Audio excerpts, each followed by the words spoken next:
Hello my dear ones. आज इस video में बताने वाली हूँ कि टफ सिचुएशंस को किस तरीके से हैंडल करें।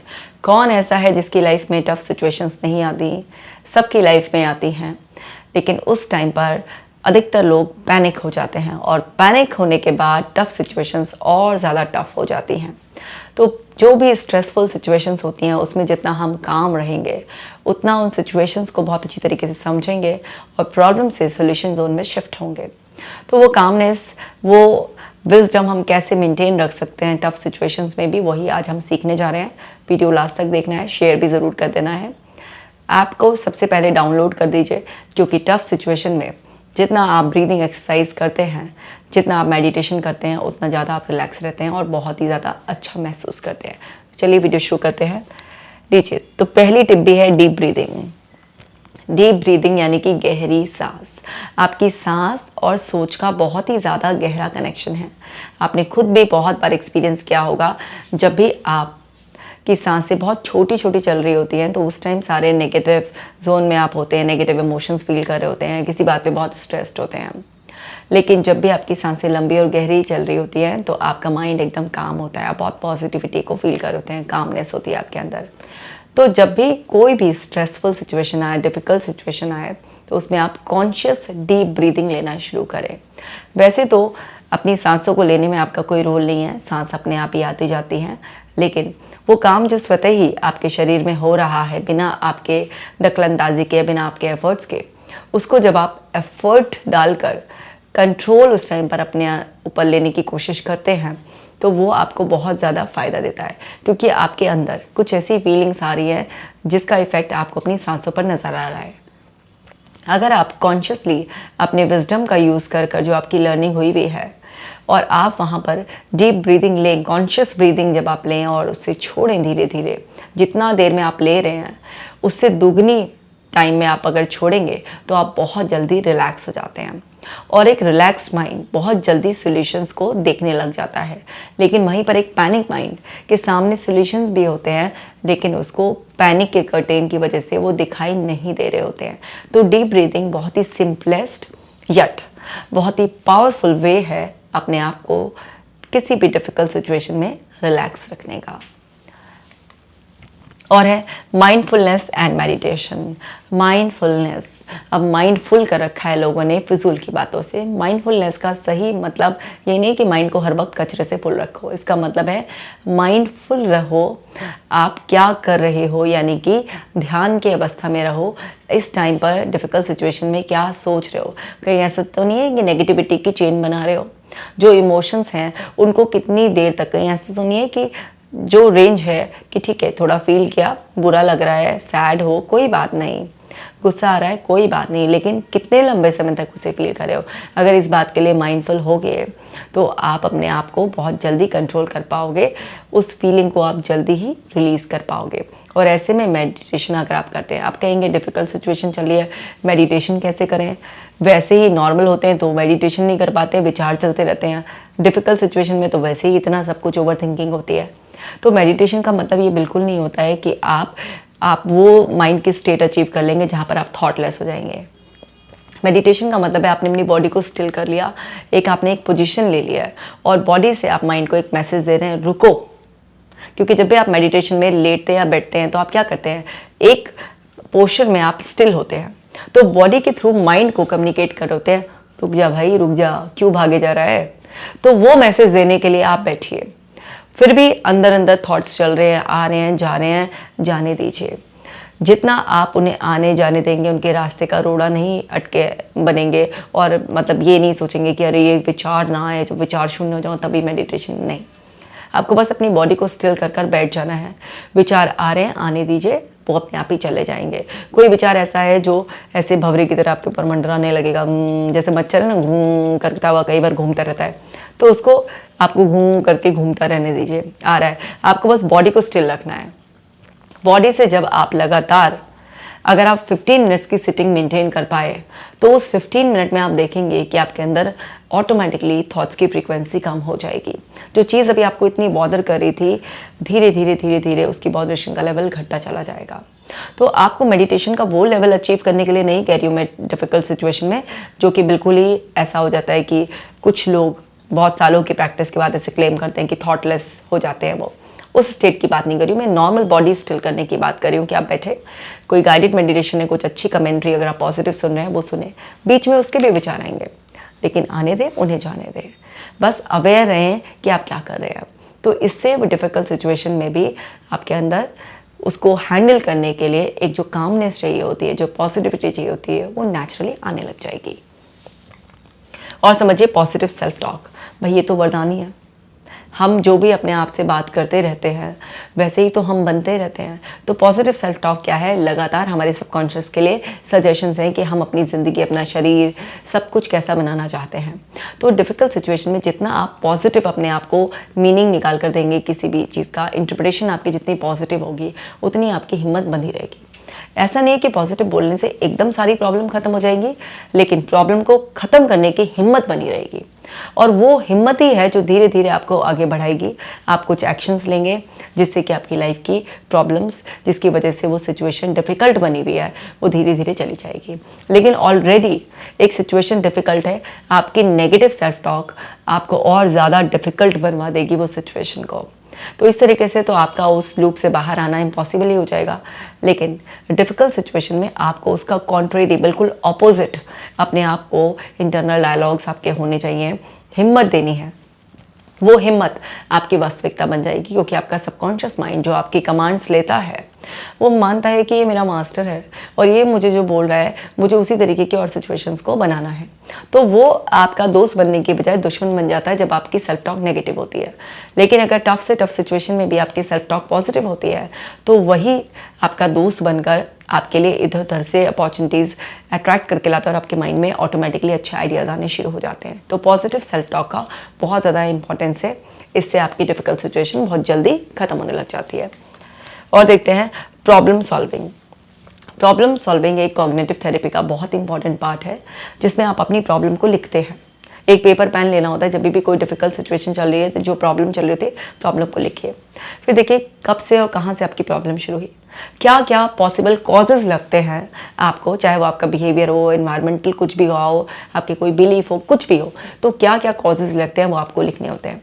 अब आपने ये पूरा स्केच अनबायस्ड वे में वो आपने पेपर पर बना लिया, उसके बाद आप डेवलप कीजिए मल्टीपल सॉल्यूशंस। कम से कम 3 से 5 सॉल्यूशंस लिखिए, क्योंकि ज़रूरी नहीं है जो दिमाग में एकदम आइडिया आएगा वही बेस्ट आइडिया होगा।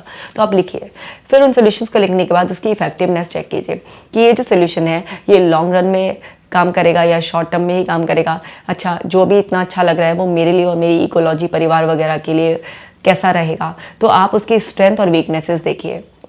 स्ट्रेंथ और वीकनेसेस देखने के बाद, असेस करने के बाद, आप जो उसमें से बेस्ट सोल्यूशन है वो आप निकाल लीजिए और फिर आप उसको इम्प्लीमेंट करिए कि कैसे, कब आप इम्प्लीमेंट करेंगे। कुछ सोल्यूशन ऐसे होते हैं जो कि जब सिचुएशन आएगी तो ही इम्प्लीमेंट करते हैं, कुछ ऐसे होते हैं जो आपको एक रूटीन में करने होते हैं। तो उसके अकॉर्डिंग अपना एक्शन प्लान बनाइए और एक्शन प्लान बनाने के बाद भी उसे रिव्यू करते रहिए कि जो मैंने अप्लाई किया है उसका क्या पॉजिटिव रिजल्ट आ रहा है, क्या अभी भी उसमें एरिया ऑफ इम्प्रूवमेंट बचे हुए हैं, अगर मैं कुछ स्ट्रैटेजी चेंज करूं तो मुझे क्या करना पड़ेगा। और इतना वाइजली सोचिए कि अगर ये सलाह मुझे किसी और को देनी होती जिसका मुझे भला करना है तो मैं उसे क्या सलाह देता। जब आप इस एटीट्यूड के साथ इतना डिटेल में प्रॉब्लम सॉल्विंग एक्सरसाइज ये करेंगे जो मैंने आपको बताया, और सब पेपर पेन एक्टिविटी करनी है, मन में कुछ नहीं करना है, मन ऑलरेडी बर्डन है, उसे और मन में करके और बर्डन डाल दो उसे, तो पेपर पेन पे करना है। तो आप देखेंगे इस प्रॉब्लम सॉल्विंग अप्रोच से आपकी वो डिफ़िकल्ट सिचुएशन डिफ़िकल्ट नहीं रहेगी, वो सिचुएशन नॉर्मल होती चली जाएगी। आगे देखते हैं फिजिकल एक्सरसाइजेस। भाई फिजिकल मूवमेंट से आपका एंडोर्फिन रिलीज होगा, है ना, आपके अंदर रिलैक्सेशन का लेवल बढ़ेगा। और डिफ़िकल्ट सिचुएशन में आप जब पैनिक कर रहे होते हैं, परेशान हो रहे होते हैं, तो उस टाइम पर रिलैक्सेशन बहुत ज़रूरी है। लोग कह रहे हैं पड़े रहेंगे और करके रोते रहेंगे या फिर पड़े पड़े नेगेटिव थिंकिंग जो है ना में चले जाएंगे। नहीं भाई, आपको उस टाइम और ज़्यादा एक्टिव होना है।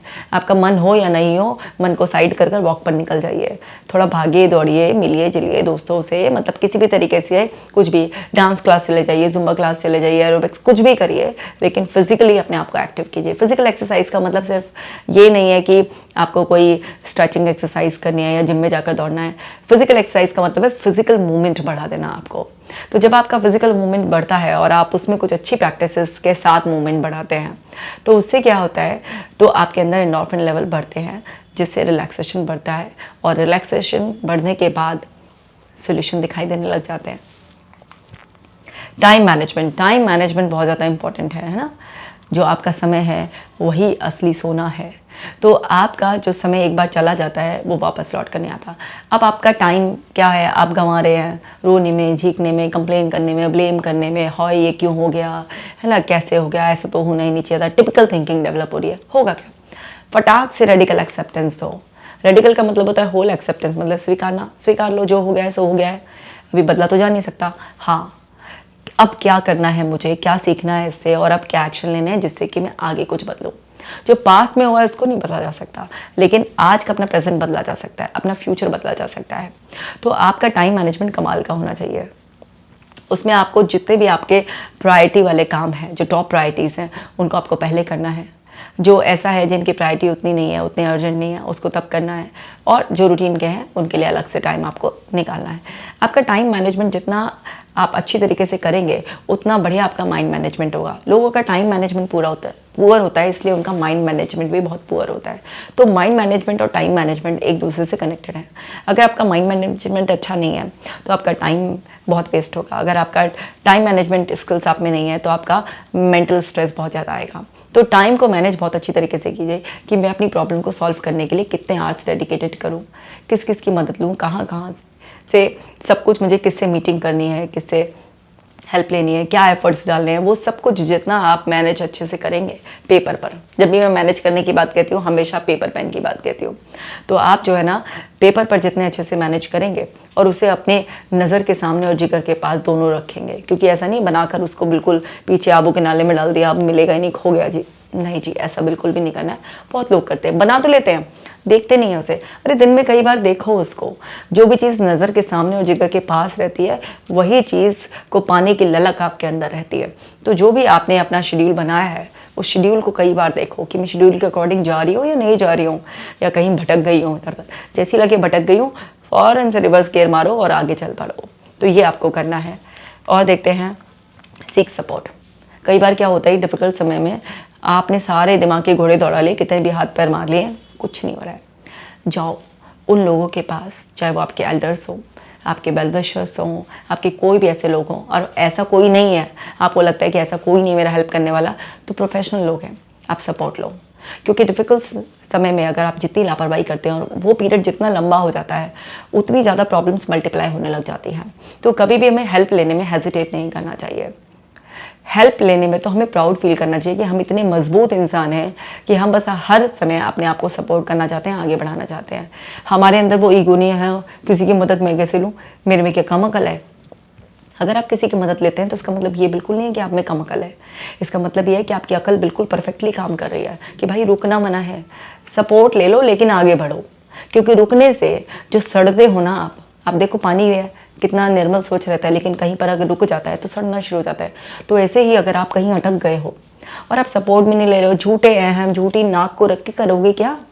तो इसलिए अपनी इस नाक को जो है ना साइड में रखो कि भाई मुझे सपोर्ट लेनी है, मैं मजबूत इंसान हूँ। किसी को पता चल रहा है तो चलने दो ना, वो इंसान आपकी ज़िंदगी को बेहतर बनाने नहीं आएगा। तो इसलिए दूसरे की परवाह करने की वजह से कि दूसरे लोग क्या कहेंगे, मैं तो कमज़ोर हूँ, मैं किसी प्रोफेशनल की हेल्प ले रहा हूँ, मैं अपने अपनी प्रॉब्लम सॉल्व कर सकता। अरे भाड़ में जाए ऐसे लोग, वो क्या कर रहे हैं आपकी लाइफ में। उनको तो वैसे भी गाल बजाने हैं, वैसे भी उनको तो ये सब चीज़ें में टाइम वेस्ट करना है, तो और उनको काम दे दीजिए। वो 2-4 दिन गॉसिप करेंगे और ख़त्म। लेकिन आपकी ज़िंदगी इन 2-4 दिनों में ही बदलनी शुरू हो जाएगी। तो कभी भी सपोर्ट लेने में हेजिटेट नहीं करना चाहिए।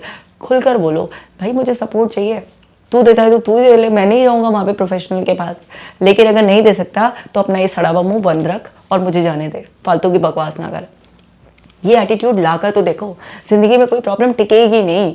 लेकिन अगर ज़रा सी बातों पर ऐसे हो जाओगे और ईगो पर ले लोगे बात, तो फिर पड़े रहो डिफ़िकल्ट सिचुएशन में। जितना पड़े रहोगे तो दलदल है, और नीचे धंसते चले जाओगे। जब एक लेवल के बाद बहुत ही ज़्यादा बुरी तरीके से धंस जाओगे तो लोगों को दिखना बंद हो जाओगे। क्योंकि मदद भी कोई तब तक करेगा ना जब तक आपके हाथ पैर छटपटाते हुए, क्या है ये छटपटा नहीं बोलती है, जब तक आपके हाथ पैर ऊपर इस तरीके से आप छटपटा रहे हो, आ गया सही से, छटपटा रहे हो आप, तो क्या है कि तब तक कोई इंसान आपको मदद करने के लिए आगे आएगा। और जब तक ऐसा कुछ होगा ही नहीं, आप पूरे नीचे गड्ढे में धंस जाओगे, तो कोई कैसे मदद करेगा आपकी। तो भाई पहले स्वयं की मदद करो, इनिशिएटिव लो, जब सामने से आपको डबल हेल्प मिल जाएगी। तो उम्मीद करती हूँ बहुत ही अच्छी तरीके से समझ में आ गया होगा। तो छटपटाना नहीं है, देखा सही बोला ना। तो क्या करना है, हेल्प लेनी है अगर ज़रूरत पड़े तो इस वीडियो को आपको सबके साथ शेयर करना है, ताकि लोग अपने डिफ़िकल्ट समय को आसानी से गुजर जाने दें और अच्छी तरह से पूरी स्ट्रेंथ के साथ बाउंस बैक करें। मैं मिलूंगी आपसे नेक्स्ट वीडियो में। आप अपना खास ख्याल रखिएगा।